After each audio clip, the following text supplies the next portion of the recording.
WrestleMania, specifically night one, which The better of the two nights. was so good. Absolutely great. So the very first match, right? John Cena versus Austin Theory for the WWE United States Championship.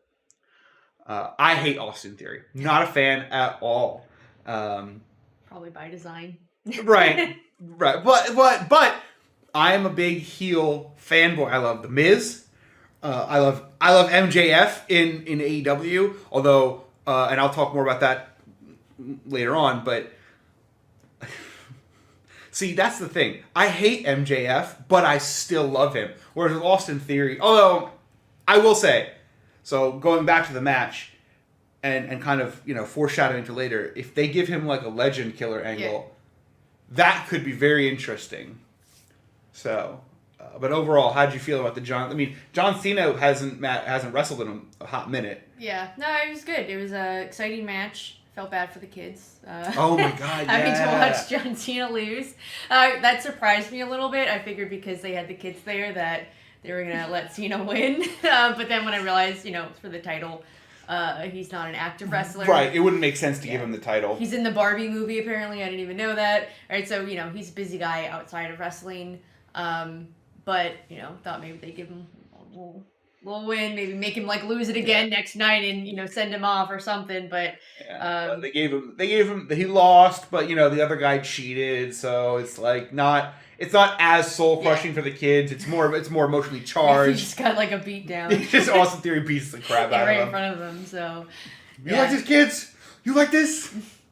No, that would be a Sasha Banks moment. Oh, she's gone though, isn't she? Yeah, she's got a new Mercedes Monet, something like that. She's got a new name now. Oh, is she wrestling somewhere else? I think New Japan, potentially. Oh, NJPW? I just happened to see a couple things lately, so I figured, maybe next week. I loved her. I thought she was great. We watched that, the WWE put out that thing last year about the villains or whatever. Yeah. That was great. I loved that. Yeah. Again, I'm a sucker for heels, which is like, that's why, like, when I say I don't like Austin Theory, like, that means something, right? Because like you said, you're not supposed to like heels, but you do. You like them. I mean, we've got Vegeta and Cell right behind us. That's true. Yeah. So obviously we're no strangers to enjoying the bad guys. But okay, I mean, it was a short match overall, and again, no opener and. But after that, we moved on to, I believe the next match was the Street Profits versus Alpha Academy versus the Viking Raiders versus Ricochet and Braun Strowman Fatal 4-Way Showcase. Yep. So, I'm big on picking favorites. I love the Street Profits. I think they're awesome. And I want their bedazzled, bejeweled red Solo Cup. It's unfortunate that I feel like again, it was a Fatal 4-Way tag match, right? So, like, it's hard for one person or one group to shine, so I feel like they didn't do... I feel like they were kind of, like, out for a lot of the match. Yeah. If I remember correctly. I mean, I think overall they did a better job than the women's match. I will say, like, getting some people some FaceTime. Yeah, like, I think they did a good job, like, incorporating some fun things, right? Like, where they had, almost playing chicken at one point over the corner. Yeah. It was a good match. Don't get me wrong. Ivar doing like a moonsault. Was that what he did? Oh my god, he did a moon. That was impressive. So I want to clarify. It was a good match. Yeah. I just felt like specifically the Street Profits weren't in it enough for me because I love. And I'm trying to remember, and I can't recall. But again, there's so many people involved. Right. It's tough to really have somebody in the spotlight. To your point, the Ivar moonsault, great moment. They did do that like human Jenga where there was like. What was it? 4 guys, 5 guys, and then a 6th one knocked the whole thing. That was great. So, great showcase match. I really enjoyed that. I think, and again, you're coming off of that Austin Theory John Cena match. The crowd was hyped for John Cena. Yeah. The match itself was okay. Nothing special, but not bad. Just slow build. So that was also very good. Ricochet is very expressive with his eyes, which is he's cool. It's great seeing that guy like bounce around the ring. I mean, we watched him on SmackDown last night as well. It was him versus Ivar actually. I think, which was an interesting match. Apparently, you mentioned that people are getting tired of the Viking Raiders. Yeah, I've seen some things online. I think previously, and I meant to look this up, their prior costumes were a little bit more realistic, where people feel like what they're doing right now with Valhalla is like kind of cosplay. Mm-hmm. And I can see that. I did think it was like weird, but not like in like a super negative way. But I was just like, wow, they're like, that's gotta be weird to wrestle in. Yeah. Like, but yeah, so and she doesn't really seem to bring anything to the stable, so I think people are just kind of over it and looking for something a little bit different. Yeah. She's almost more like a manager at that point. I mean, but even as a manager, she's not doing anything other than she tells them what to do, right? Like, and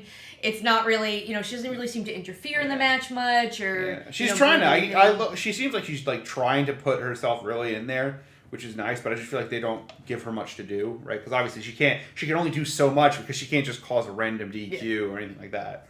We gotta be smart with it. Yeah, so... We see it all the time, Paul Heyman and, Paul Heyman. That's another guy. I love Paul Heyman. He better be in the Hall of Fame next year. So okay, but that was a good match. It was a good match overall, and I believe Street Profits did win, right? Yes. Yeah. So I was happy with that. I also have to say, oh God, we can't move on past this match without talking about Chad Gable's German suplex. Oh yes. On Braun Strowman. That guy. I also hate Chad Gable. I do hate Chad Gable. I don't hate him the way I hate Austin Theory, though. He's a great technical wrestler. He's insane. Yeah, the guy is insane. I just want to kill myself when he says "shoosh." But yeah, that was crazy. That German suplex. I actually just saw a clip of that earlier today again. I actually forgot all about that. Yeah, that was crazy. But okay, so that was a good match. But after that. We had one of the best matches that I personally have seen, which is not a large pool, mind you. I watched the Royal Rumble in 2011, and then I watched WrestleMania last year, and now I watched WrestleMania this year. Now I've watched wrestling almost every night, but I was never allowed to watch wrestling as a kid, unfortunately. So I never was allowed to get into it. And then I had a buddy of mine in college who did wrestling, actually, in indie wrestling for a while. He wrestled MJF before he was in, the AEW. And I told him about our podcast, and he said someday he'll have to come up and watch. And I said, please, you'd be an interview guest. So once we get a better setup, because this is all temporary, we're gonna have more. We're gonna have fancy graphics. We're gonna get ourselves set up down at the bar. Maybe get a nice little table. But we wanted to kind of get rolling, especially right after WrestleMania, right with all the stuff to talk about. Seemed like a good time. So, but anyway, I digress. The Seth Rollins versus Logan Paul. Yes, very very good match. God, I hate Logan outside of wrestling. He really does a lot. Yeah. In the ring, I think he's great. He takes a lot of risky moves. He seems to be a very careful wrestler. So, as much as he is trying to take risks, he seems very cognizant of, good ring awareness, right? So, and just exciting, right? Like Seth on his own, right? Very exciting wrestler too. Yeah. Logan, coming in, had a little bit of heat back and forth. Yeah. But yeah, I mean, it's very exciting. If Logan Paul wasn't a pretty terrible person in real life, I would actually probably put him up there for among my top favorite wrestlers, because I think he's talented, and I think he knows how to work the crowd, obviously.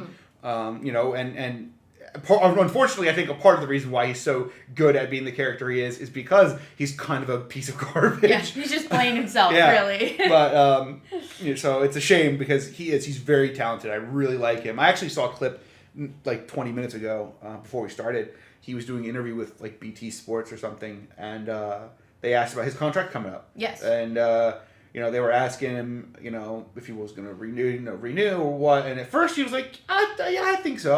Or is there any, or do you think, what did he say? He was like, do you think there's any chance that you won't re-sign? And he said something along the lines of it would have to be pretty big, or basically implying it. And then they circled back towards the end, and he was like, they'd be crazy not to sign me. And he's like, do you want to? He's like, absolutely. I think it's very good for me. And I agree. I think that if Logan Paul became a full-time WWE wrestler, it would be good for him because he wouldn't have time to do all this stupid shit that he's doing that gets himself in trouble.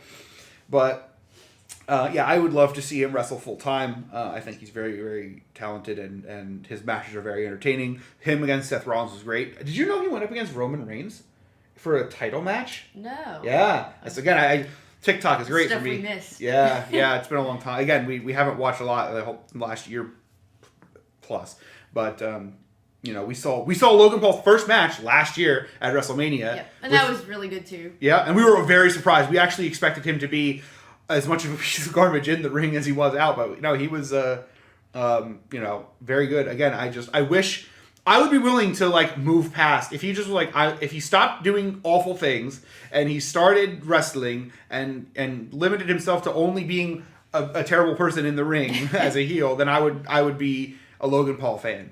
Until then, I'll have to keep hedging my bets and saying he would be great if.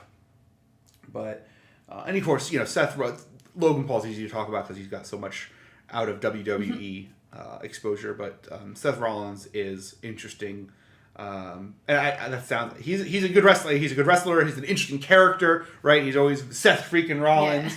Yeah. His entrance was actually amazing in that match as well. There was that clip that the WWE had posted of him talking to Becky Lynch, his wife, right? Yes. Yeah, his wife. And he was like, "I told you it was awesome," and she was like, "That's not fair." So in her accent, of course.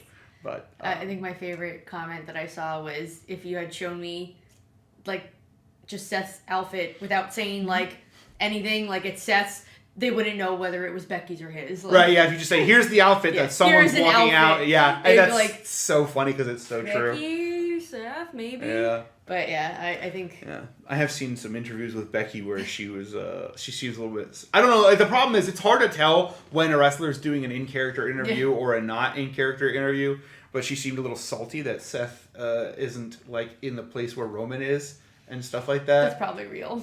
Right, yeah. So it's probably a little bit of both, actually. Yeah, right. Which is the beauty of it. But I'd like to see more of Seth again. I take everything we're saying currently with a grain of salt because we don't know the history leading up to this stuff. Mm-hmm. We're diving back into it. So when I say I'd like to see more of Seth, that's not me saying there's not enough Seth in the WWE. It's me saying I personally would like to see more matches that have Seth Rollins in it, in them. I did see some mixed feelings about like where his character has been going. They feel like it's a little bit too eccentric and it's kind of like where is it leading and what is it doing, and prior his character that he had established right before this kind of strange turn, people really seem to like a little bit more. So curious to see if they like rein that in, because there also are some concerns with this. The crowd is singing his song that, like, it might go a Fandango route where it's just kind of like he comes out, people sing a song, and, like, that's the end of it, and that's all Seth does. And obviously, for somebody of his talent and, and he's in kind of, like, a good prime, right? Like, don't waste it. So, yeah, I was going to say, we're going to end up dipping. It's just the nature of the fact that we did this so much later than, like, normal. There's a whole week of wrestling after WrestleMania already, so there's so much for us to jump around to. So when we get to my planned recap segment, it's probably going to be very short. But yeah, the Raw after Mania with Seth Rollins walking out and just singing with the crowd and then walking back off stage, unreal. Like literally, I can't describe it in any other way because it was so surreal. Just when he started, he started to walk back out of the ring and just back behind the stage, and I was like, what's going on? I legit thought I missed something. Right. I was tweeting, or I was looking at Twitter or something, trying to get like an idea of like how did people feel about the crowd singing his song again, and like looking some things up, and then I look up and he's walking away, and I'm like, yeah, I don't know. Did someone come out? So did he say something? Did I miss something? Speaking of, we'll have to get you the Mid-Card Podcast Twitter account on your phone as well, so that, so you can stop stealing all of my great lines. Because you're funnier than me. Everything that's funny that's tweeted is me saying it and him just tweeting it after I said it. That's probably true. That's probably true. I am pretty funny. So, okay. But so we had the Seth Rollins and the Logan Paul match. Very good. Then, unfortunately, we had the Becky Lynch and Lita, Trish Stratus, Becky Lynch. Oh no, I'm sorry, not unfortunately. Well, sort of unfortunately. Yeah, I was thinking of the next day. Yeah. But Becky Lynch, Lita, and Trish Stratus versus Damage Control match. What was it? Is it tag? Was it just a three-woman tag match? So. I love Lita.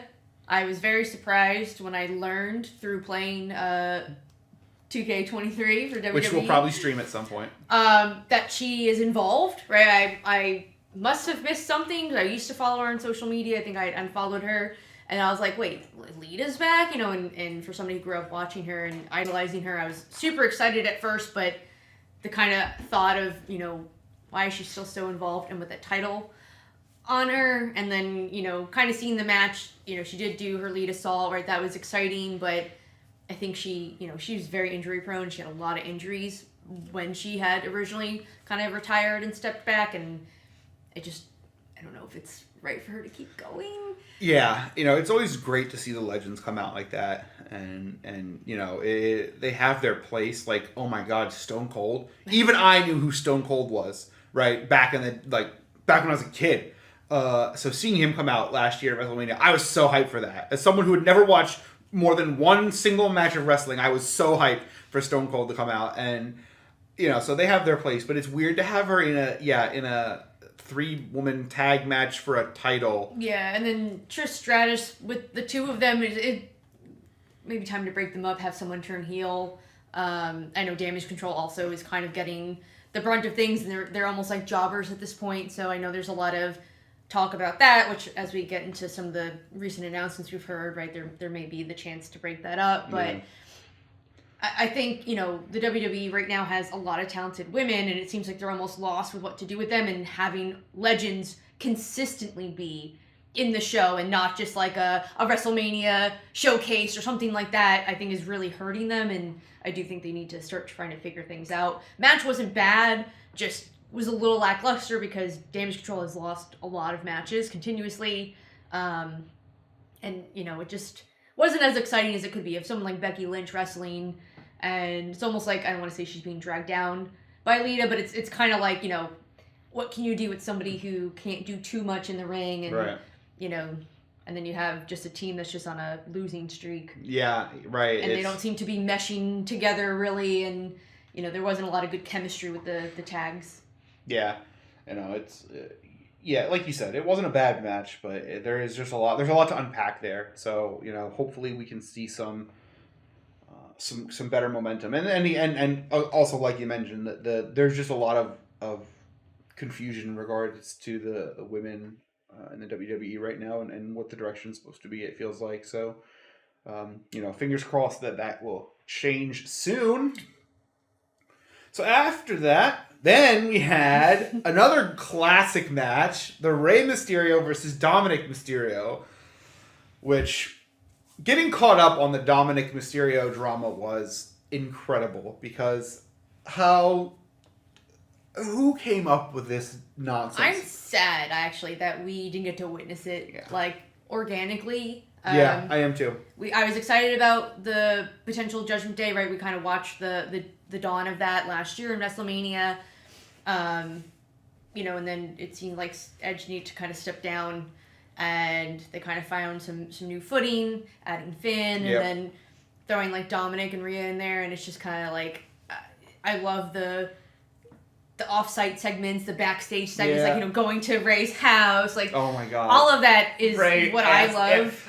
Opening the door with his mask is the best. Which somebody pointed out that I think he started to open the door without it and then went and put it on. And so people were making the joke oh, let me go get my answering the door mask. But it's just, they interrupt Thanksgiving, they interrupt Christmas, and it's kind of like a play off of, your son is dating some girl you don't like or vice versa, right? And even though he's a grown adult, right, it's kind of like this teenager acting out, and it's so great. And that's my favorite part of wrestling is really the kind of storytelling, the outside of the ring stuff. Obviously I love actual wrestling, right? But I really I think the storytelling really takes it elevates it to a level beyond which we'll get into when we talk about AEW and why I think long term, my preference will be for WWE over AEW. But again, I can appreciate both for what they are, and they can. I don't like the us versus them mentality. Yeah. I think both can and should exist. Products. Right? They cater to different people. They offer different experiences, and I think that's awesome. NJPW as well. I want to start watching that because I've heard nothing but amazing things about them and how talented those people are. But besides the point, the match itself between Dominic and Ray was great. The entrances good. Coming in the police. The police. He's like 3 days in jail. Oh yeah, changes a man. And of course, that poor person who decided to accidentally use the Auschwitz footage for the compilation. I mean, they edited that out like immediately, though. Like once they figured that out, it was not any of the replays. I'm sure it was absolutely. I guarantee you, whoever was doing it was just Googling like tragic prison images, and like that obviously came up, and so they put it in, and it was an oversight. Again, I wouldn't have noticed if someone handed me like a lineup of pictures, and they were like. Do any one of these stand out? I probably wouldn't, pick it out without looking at it intensely, right? Like to say, like, what could I note? But and without any kind of like clue in, right? Like to think about it. It's not like somebody said anything in your mind was like, do any of these remind you of the Holocaust, right? Like, and then you're gonna immediately pick it up if you're just thinking about it from a term of like prison, jail, like you're not really considering that, and I think. Based on how quick they were to remove it, and they did issue an apology also. Like some people are trying to claim they did it on purpose, which is silly a stupid to me. thing to say, But based on how they reacted, like it was just very clear. It was a very simple mistake. The person just did not realize it. I'm sure they had a lot of stuff to do, and they're just compiling images. That's like I said, that's not in the forefront of your mind. You're just like, yeah, prison, go. Yeah. So, anyway, but it was a great entrance, other than that one little blip. And of course, Ray being driven in on Snoop Dogg's lowrider with, I think it was Eddie's music playing, right? Yes. Eddie Guerrero? So good. Classic. And again, I'm a little bit more familiar with Ray than I might otherwise be because of WWE 2K22, the showcase. So, that helped. But, very good story there. And God, the match was good. Bad Bunny pulling that chain away from Dominic, which I can't. We'll get because we got to talk about SmackDown from last night. God, that heat. But that match was good. I was going into it. I saw people on Twitter were like, if Dominic hits Ray with the 619, I'm never watching WWE again. And thankfully, he did not. But I will say, I mean, we watched Dominic last year, kind of enter into WrestleMania, and. He wasn't great. Ray seemed very lost. From what I heard, Ray's character was basically just, I'm Ray's son, which doesn't bring anything out. And, in his wrestling Logan Paul was a much better wrestler than he was last year. So to see Dom's progression without being able to watch anything last year and just coming back into WrestleMania. Right, you see, this guy, getting this huge heat. And reveling in it, right? Like he was just very into it, and then getting into character and arguing with his mom, throwing the water in his sister's face, it was just very different. Like Dom day one basically to Dom a year later. It's like wow, he really did blossom, and I think this was a great move for him as a wrestler and as a character. Yeah, how old is he? Because he's still pretty young, right? Yeah, I would say early 20s. I don't know. Because he looks young. He looks like a teenager. He does look like a child. He looks like a teenager. Makes it easy to get into the idea that maybe this is a teenager acting out, arguing over a car. Oh my, I saw that clip. He was saying all his friends showed up with a new Mercedes and he had a BMW. It's like, you got me the black iPhone and not the white iPhone type thing. I love it though. So. Yeah, I mean, it's So... That was a good match. It was a good match. I enjoyed it. And again, the story build up there kind of made that. Anyway, after that... Oh, right. Then we had Charlotte Flair versus Rhea Ripley. Yes. Good match. It was a good match. There were some moments that were... It's weird. It's like... And you had mentioned this, that I guess Eddie Guerrero had said that to... What was it? To build up a crowd, you have to kill them first. And so they're riding the high off of a bunch of great matches, and this match was very slow to start. And so it was a little quiet, but once they started to get going, I mean, that crowd was loud. Yeah. They had some crazy moments, some close calls. I thought Charlotte was going to have, like, a broken nose. Yeah, that was a German suplex, right? I believe so, yeah. And it was like, what? She oversold the running it. theory is, Charlotte oversold it, and so she ended up just, like, dashing her nose, something she flipped, fierce. like, extra. Yeah. It was crazy. But, two very talented women. Yes, definitely. And you could tell Charlotte was very happy to put Rhea over. Oh, you're being really professional right now. I don't like her because her character is made for me not to like. And it's from playing the games where I constantly had to fight her like 200 times. And she's just like, I'm Charlotte Flair. And I'm like, cool, great. Like, so in my head, I'm just like, no, I hate her. But she is a good wrestler. She does try to put talent over, right? Like, she's not just in it for herself. That shot at the end of her trying not to smile. Yeah, was and she was beautiful. clearly like very. Yeah, very happy for Rhea, which and is I think nice. she stepped away for some. She's taking a break. She's taking a break. Hiatus. It wasn't anything to do with any of the other stuff going on. Because she had also said in an interview shortly, like right before WrestleMania, I think that she wants to like go for her father's titles and records. Yeah. Right. She wants to chase her father's records. So. Yeah, and I think she just turned 36, so she just had a birthday, so she was like on vacation for her birthday, things like that. But she'll be back, I'm sure. She, much like her father, that's her life, and that's great. That's I love that about like the WWE is a lot of the people who are in it and who have been well, some might say fortunate enough to go far in it. It's their life and they love it. I mean, the Undertaker is the prime example. Obviously, that guy, my boy. He's great. So, but that's one thing I love about it is it's just so, like the people involved are so dedicated and it is so awesome to see. So, is there anything specific else? I mean, obviously, again, the thing that sticks out in my mind is how dead the crowd was at first and how they managed to build it up, and the German suplex bailing or whatever that effed up her nose. I don't think so. I mean, like I said, just great display of their talent and Rhea being able to come up and Thankfully, we didn't have the same issue with WrestleMania from last year with Charlotte. Oh, yes. Her little slip there. Her wardrobe malfunction. I forgot. I was like, what?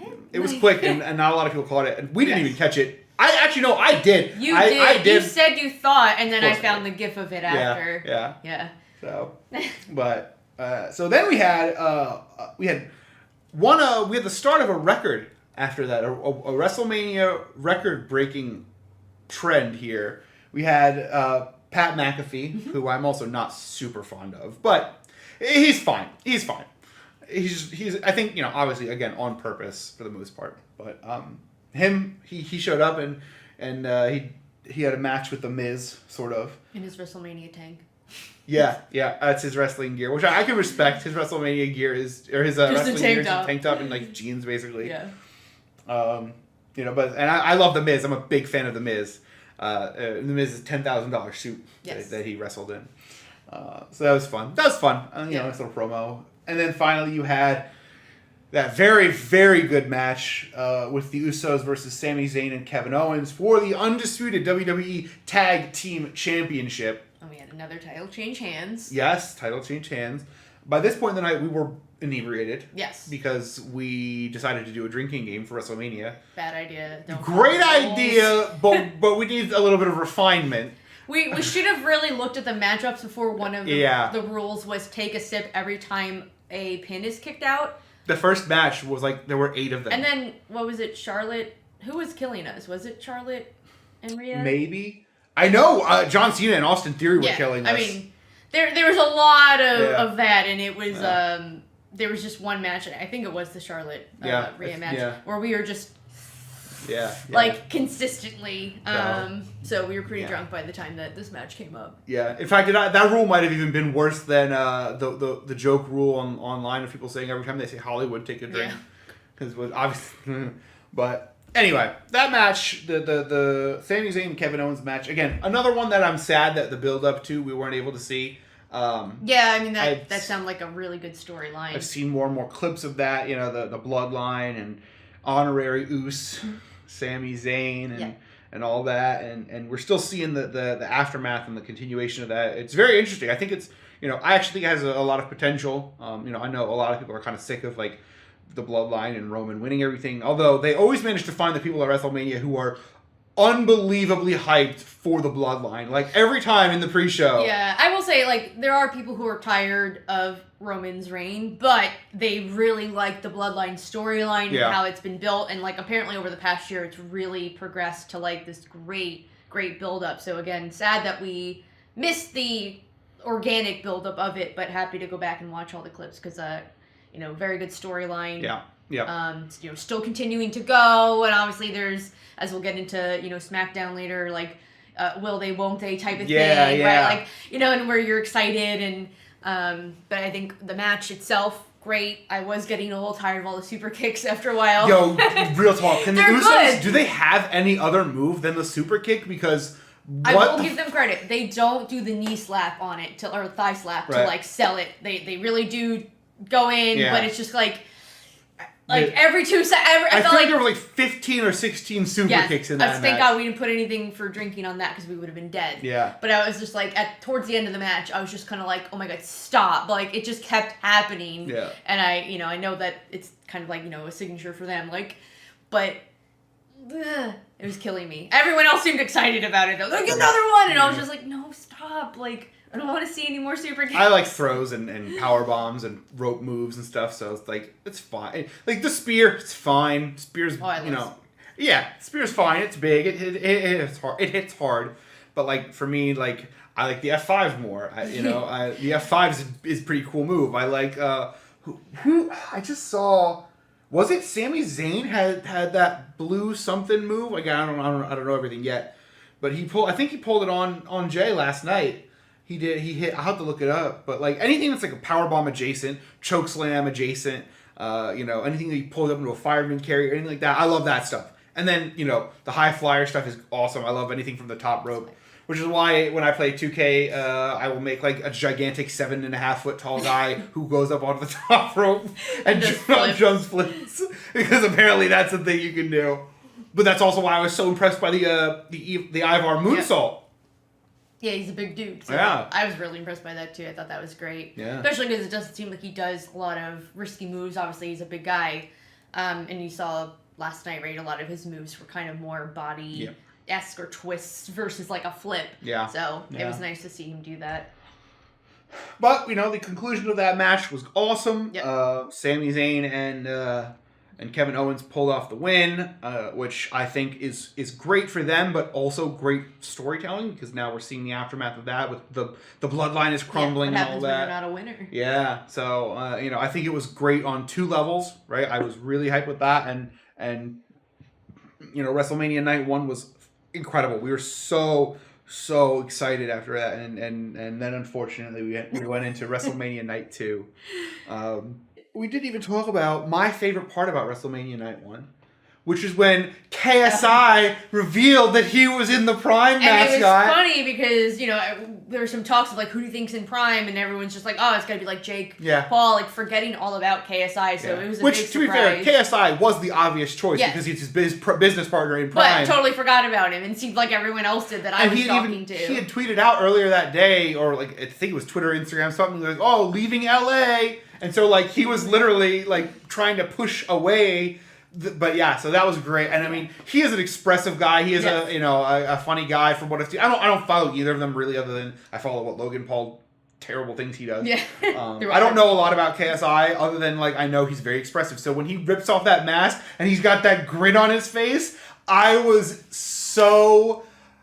I was happy. It was so funny. It was so awesome. I didn't think I could ever feel excitement for KSI. So I was just like, what? Like, I was like thrilled. And then, of course, Logan Paul frog splashing him through the table was so good. And like the photo ops afterwards, they're great. They're made for wrestling. And it's so funny because they are. They're made for wrestling. And it sounds like Logan Paul does agree with that sentiment. So, and even KSI was even hinting at wanting to get into the ring maybe next year at WrestleMania, which... I have mixed feelings about the idea of celebrities just being like, I'm on WrestleMania, when there's so many wrestlers who don't get onto it. But at the same time, like, they would draw numbers potentially, especially new people, right? If they can draw KSI fans in and be like, whoa, this is cool. And let's be honest, who better to bring into like wrestling to look at it than young KSI and Logan Paul fans? Because they'll be like, this is so cool. Well, did you see them like trying to fight over the last Prime bottles? I mean, like, so yeah. So it's a tangent, but I completely forgot. I literally, I meant to bring it up, and then we were talking about so many different things. I had to get the gif of him because I loved it so much.